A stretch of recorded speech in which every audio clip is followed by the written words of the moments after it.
All right. Well, thank you for that introduction. And good afternoon, everyone, again. Welcome to this presentation on the Drinking Water Source Protection Program. As I stated earlier, my name is Tyler Bobko. I'm an environmental analyst for NUIPIC and the Department of Environmental Conservation at Albany. And today I'm co-presenting with Andrea Santola, a technical assistance provider for NUIPIC and the Department of Health. So before we get started, I'd like to start with just a little bit of an overview of what we're going to talk about today. The first thing is we're going to have a discussion on the importance of source water protection, followed by an overview of the program, including eligibility requirements and what to expect. We'll then move into a step-by-step overview of the DWSP2 plan development process. After that, I'll be taking over and I'll discuss DWSP2 implementation, where I'll delve into the wide range of implementation activities that municipalities can perform to achieve their source water protection goals. I'll touch on the benefits of participating in the program and then move on to a brief recap and then close with the program story and numbers. And with that being said, I'll pass it over to Andrea to talk about the importance of source water protection. Thanks, Tyler. So I won't dive into this too deep because you are all professionals that work with source water, but again, our source water, so what we are talking about today is where our drinking water is coming from. So this is our streams, rivers, lakes, reservoirs, any type of surface water. It also could be the groundwater like an aquifer. So this is all before anything gets treated. We're just going to discuss that kind of stuff today. We're not going to address anything on infrastructure, so we'll leave that for a different program. But if you have a community that has any of these that provides the drinking water for that community, then we are able to assist you. Next slide, please. So why we want to protect our source water. So as you know, things like agriculture, road salt, fertilizers, and things like that can get into our source water. And then it's just really hard to treat later down the line. It also can have just environmental effects. So it's really important to be proactive before it gets to that point. Next slide, please. So some of the things that communities, or we at least promote in our program, we could do land conservation to help protect our source water. Some communities like to develop zoning regulations to help once they know that this is the area that they need to protect around their source water. And so there's just more consideration that goes in before, like, say, a gas station or something wants to construct near that. We also like to encourage educating the community. Some people like to do like mailers and brochures, things like that, about like what can you do to protect that source water that your residents reside in. Also, we encourage doing restoration buffers, like riparian buffers, and things that will just naturally help to protect your source water and also act as like a vegetative barrier and a filter for that. Next slide, please. So what can you expect from the DWSP2 program? So if you have a community that would like to apply for this or you think would be a good fit, we like to emphasize that this is free technical assistance. So your community would be paired with someone like me who is paid for by the New York State Department of Health, and we help you through every single step of the DWSP2 process. So this is plan development, and also we help with the implementation phase as well.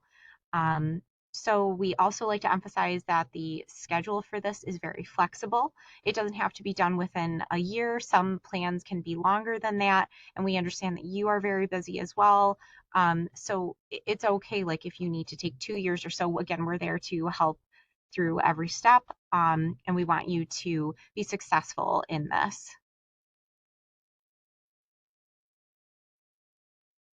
So some of the things that you will also receive if you decide to apply for the DWSP2 program, so those communities will get maps of their drinking water source, the surrounding area, also an inventory of potential contaminant sources.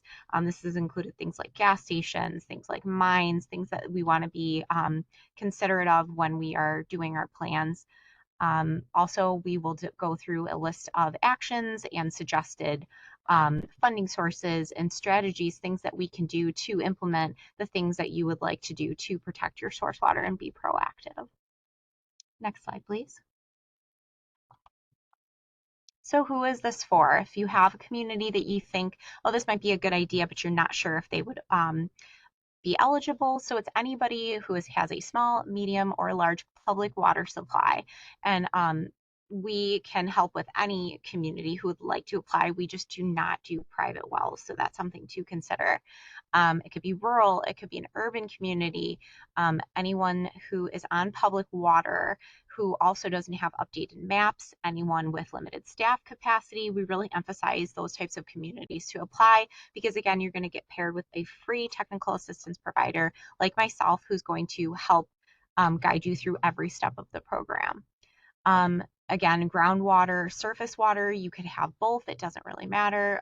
We will help be and take on the community as your technical assistance provider. We can help you with that. And then again, I emphasize like limited staff capacity and anyone who also is working with a community, maybe their source water is not directly next to that community, that's okay. Water doesn't follow municipal boundaries. We have communities that are actually very, very close to you, near Erie, that receive their intake is in the same area, but the two cities are actually pretty far apart. But because of this, they've decided to work together and create a plan, a joint plan. So if you're interested in learning more or seeing, who are those neighbors, who also has worked in this program, there's a list on our website, and there'll be a QR code at the bottom of the last slide when Tyler's finished presenting that you can check it out and see who else has done this. Next slide, please.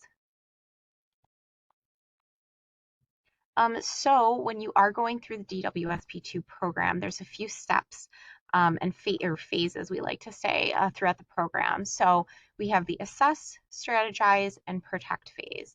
In the assess and strategize phase, we have this bucket we call planning, and then in our protection phase, we have the implementing step, and this is where like the actions are actually done.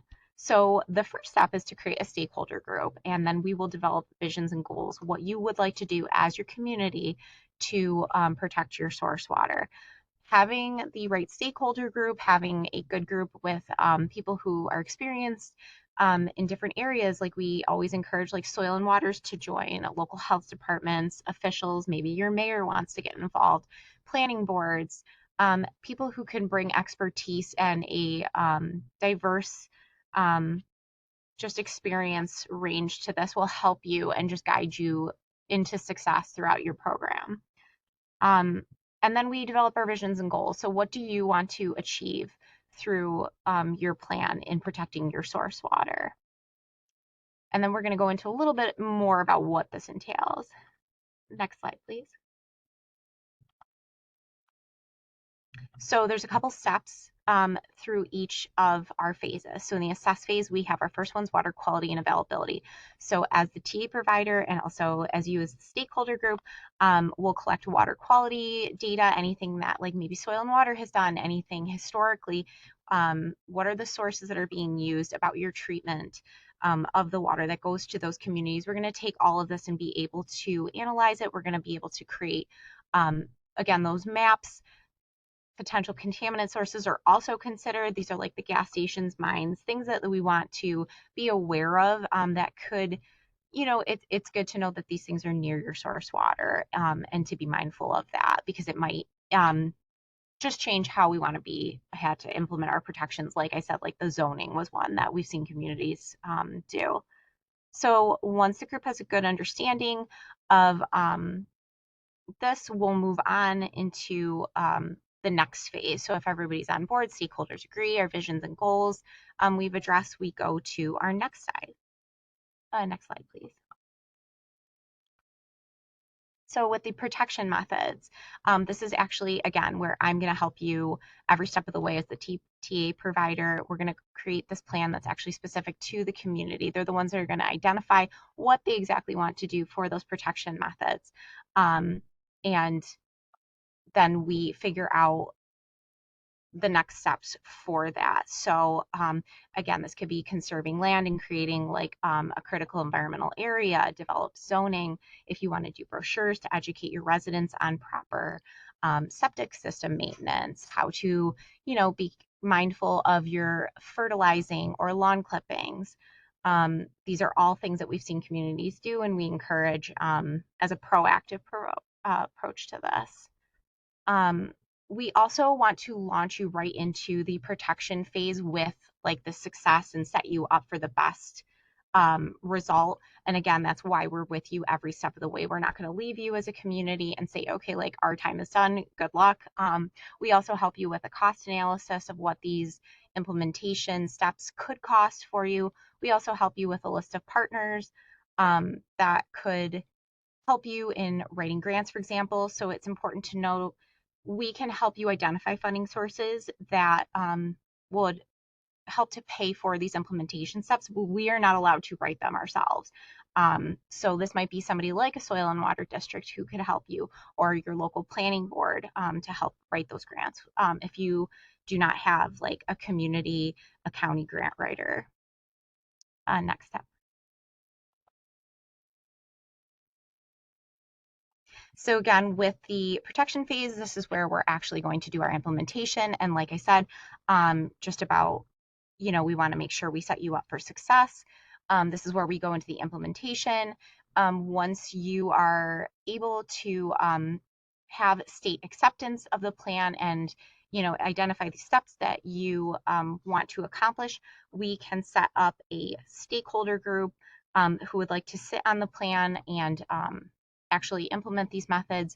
You will be able to track and share your progress with us. We also help you with that. There are like some reports that we like to have you complete and just show the actions that you've completed. And then we raise program awareness by doing this as well. So again, we have examples on our website if you need more clarification or would like to see what communities near you are doing.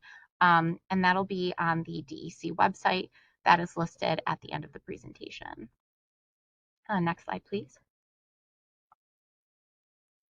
So this visual, again, is just the role of the technical assistance provider like myself. So we have this river here and you are going down the river, and these are the steps that we had addressed before. So again, just coordinating a stakeholder group who would like to sit on those.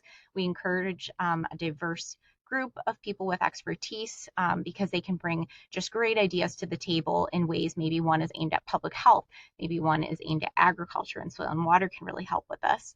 That'll help to guide your plan development. I will help you interpret data. Again, we're going to collect all that data. We're going to create and develop our maps with like potential contamination sources, where your source water is. We even have a hydrologist on staff who is going to create recharge maps and things like that, just have information readily available to you that you cannot receive elsewhere. We're going to identify the strategies that will help you protect your source water, things that you guys want to do in your community, like, again, education, outreach, things like that. We're going to help provide guidance on funding, but again, we cannot write those grants for you. And then again, we're going to support plan implementation as your resource every step of the way. And then I'm going to hand this over to Tyler, who's going to talk more about the plan in depth. All right, thank you very much, Andrea. So a main goal of DWSP2 is for communities to actually use this plan. That's why we focus so much on the steps of plan development and, of course, implementation. We don't want the plan to gather dust on the shelf. We want it to be actionable.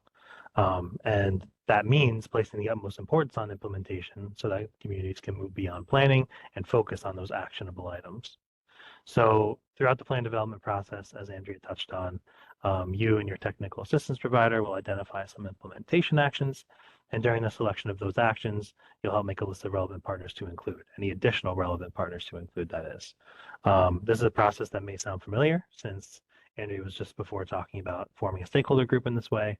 However, as communities decide on their priorities throughout the plan development process and move towards implementation, that stakeholder group will turn into what's known as a program management team, which is sort of the long-term group that will be managing DWSP2 post plan development and beyond. And that PMT, along with, of course, the assistance from the technical assistance provider, are going to focus on some priority actions. So if land acquisition is something that your community is interested in, then you might want to tack on, if they're not already on the stakeholder group, influence from a local land trust who has knowledge on easements and purchasing property, and that would be some advantageous expertise to add to your program management team. We also understand that some communities may be interested in protecting their source water in ways that are potentially costly or may prove costly. So in order to have an understanding of the explicit costs of all these potential implementation actions, you and your TA provider will develop some cost estimates and search for potential funding sources to address those desired actions. And of course, you're going to come up with a step-by-step process, or rather the TA provider will assist the community in developing a step-by-step process to make sure that you hit your benchmarks and complete those goals. So next I'm going to launch into a specific community example, and that is the town of Holland. So the town of Holland, among the many things that they did with their DWSP2 plan, they wanted to focus on a local law gap analysis. So for those who may be unaware, a local law gap analysis involves an inventorying of laws, plans, programs, and practices in effect at the local level, and that analysis piece is intended to determine gaps between best laws that can be put in and model best management practices. So in this local law gap analysis done by the TA provider for the town of Holland and the town of Holland PMT themselves, they reviewed more than 20 local laws and plans, including zoning laws, stormwater management, and open space plans, as well as comprehensive plans. If there's one sort of main takeaway from this brief example, it's that the local law gap analysis is a great way for communities who are unsure about that more concrete step of zoning. It's a great way for them to incorporate some source water protection into their local code, even if they don't want to go as far as that zoning step. So that's just one example of many different implementation activities that we do in DWSP2. For the sake of time, I won't run through all of them in detail, but I'll touch on a few right now. So the first one there is private septic system maintenance.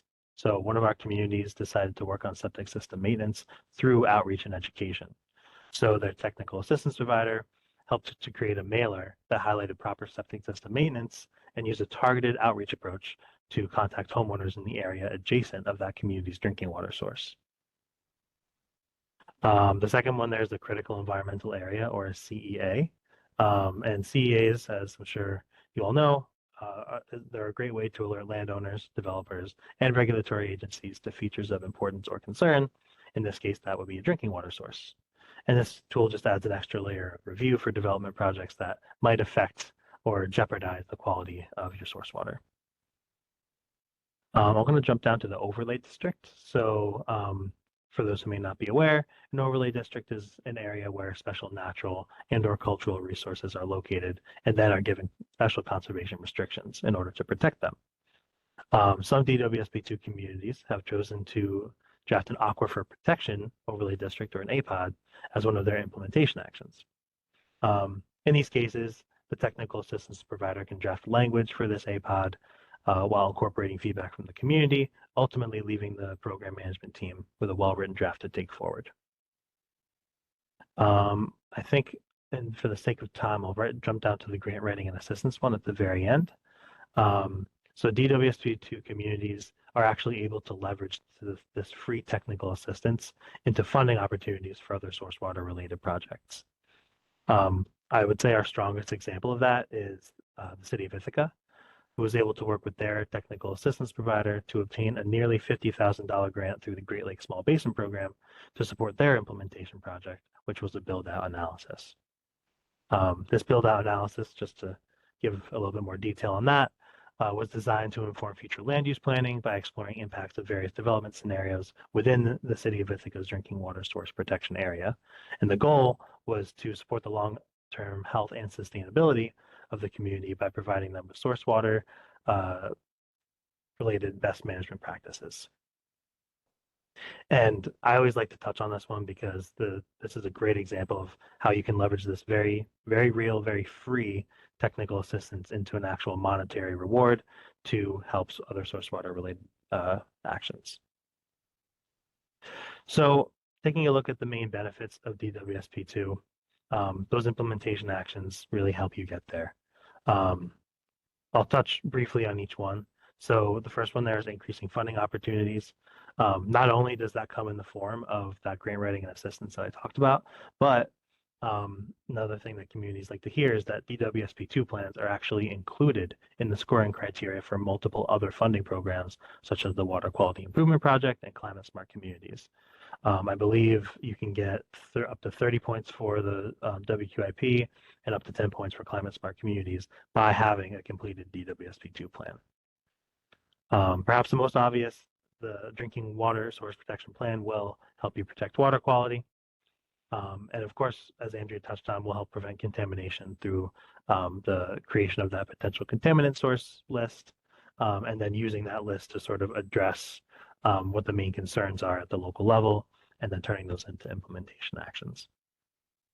DWSP2 also helps promote local resiliency. So often what is dealt with in a DWSP2 plan and overall in the local program, those initiatives overlap with other important actions that your community may be concerned with, like climate change. In other cases, having an established stakeholder group from this effort can actually benefit other watershed-related planning efforts that your community may be interested in, such as creating a 9-element or a TMDL plan. In any case, DWSP2 is able to help build that local resiliency. And last but certainly not least, this is my favorite, I guess, benefit of DWSP2, in that it can help strengthen community partnerships. Andrea earlier mentioned a joint plan. I believe we have 35 communities of our 102 that are involved in the joint plan, so it's nothing new to us. And yeah, I think that collaboration that happens at the local level, especially when your drinking water source is located outside municipal boundaries, I think that's when some of the best strengthening of community partnerships can happen. And to that point, having a well-rounded and diverse group of stakeholders at the table early and often is really the way to make sure that the DWSP2 effort can last and be beneficial to that community for years and years to come. So just wrapping up here, this graphic explains sort of what we've done to date, but in numerical form. So we've helped more than 100 municipalities so far, helped more than 2.5 million water consumers, and evaluated more than 130 source waters. Also, as Andrea alluded to earlier, these are some helpful QR codes on the screen. The left one takes you to our webpage where we have tons of different information. A lot of what we talked about here today, but maybe a bit more in depth. Some of those example plans that Andrea mentioned. And then this QR code on the right will take you directly to our interest form. And this is a great way to let us know at the state that your community is interested in potentially signing up for DWSP2. And from there, once they fill out this interest form, we can provide a very similar presentation to what we're providing you today, but a bit more community specific. We'll do a download on SIDWIS of your source water, and just make sure that we come prepared with some specialized ways that we may be able to help you in the future. And this is our contact information. I'll hop back over to the QR codes just in case. But thank you very much for letting us present. Oh, thank you very much, Andrea and Tyler. It was good information. We tried to squeeze it in. Yeah, right. Quick talk about a PowerPoint. Yeah, we put the PowerPoint in PowerPoint today. A whole lot of information all at once. Does anyone have any questions? So comments? I think one question, and I think I heard the answer in there somewhere. So as far as the program is concerned, it's a community water system. So a town or a municipality that only relies on well water for their private wells is not eligible for this type of programming. It would have to be a community water supply, correct? That would be correct, yeah. So Yeah, we use the wells quite often, but they have to serve the community. Right. all right, so then my other question is, I've seen in like some of the old source water documentation where you might have a well that might service a trailer park or a small community that was in that source water. Would they be eligible for this type of programming? That's a great question. That's one that we get all the time. I would say that, going with that trailer park example, we haven't seen any trailer parks necessarily come into the program. However, that doesn't mean that they wouldn't be eligible. There's just a little bit more gray area when it comes to applying, because you do need that. I guess where the gray area comes into play is to apply to the program. You need municipal buy-in. So you need like the signature of a town supervisor, um, a mayor, some sort of municipal official needs to sign off on this. So I think that's why we see more municipalities be our sort of main clientele.